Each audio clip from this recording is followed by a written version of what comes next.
नमस्कार, स्वागत आहे तुमचे आमच्या चॅनेलमध्ये। आवाज महामुंबईचा, शोध बातमीचा, कौल मनाचा। चला तर मग आमचे चॅनेल शेअर करा, लाईक करा आणि सबस्क्राईब करा। धन्यवाद। मुंबई गोवा महामार्गावर आता एक नवीन संकट। उंदरांनी सुरू केली पोखरण। गेली 14 वर्ष रखडलेल्या मुंबई गोवा महामार्गाचे काम आजही पूर्ण नाही। त्यामुळे या महामार्गावरून प्रवास करणाऱ्या नागरिकांना त्रास सहन करावा लागत आहे। गणेशोत्सव जवळ आला की शासन जागे होते आणि काम वेगाने सुरू आहे असा आवडला जातो।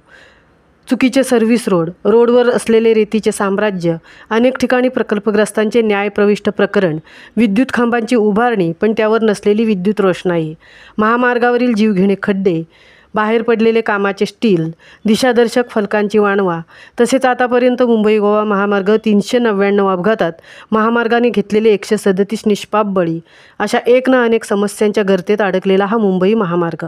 आणि आता या समस्यांमध्ये एक नवीन भर पडली आहे, ती मुंबई गोवा राष्ट्रीय महामार्गाच्या कासवे येथील पुलास उंदरांमार्फत पोखरण सुरू आहे।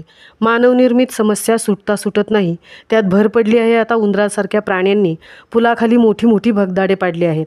पुलाखाली पोखरण मातीचे ढिगारे काढले आहेत। मग आता पुलाच्या मजबूतीवर शंका व्यक्त होत आहे। संबंधित अधिकारी वर्गाने याकडे लक्ष देणे गरजेचे आहे। अशा या मुंबई महामार्गाची साता उत्तराची कहाणी काही सफल होत नाही। दिवस वर्ष सरली, पण महामार्ग मात्र समस्यांच्या विळख्यात सापडलेला आहे। आवाज महामुंबईचा चॅनेलसाठी तृप्ती भोईर, पेण।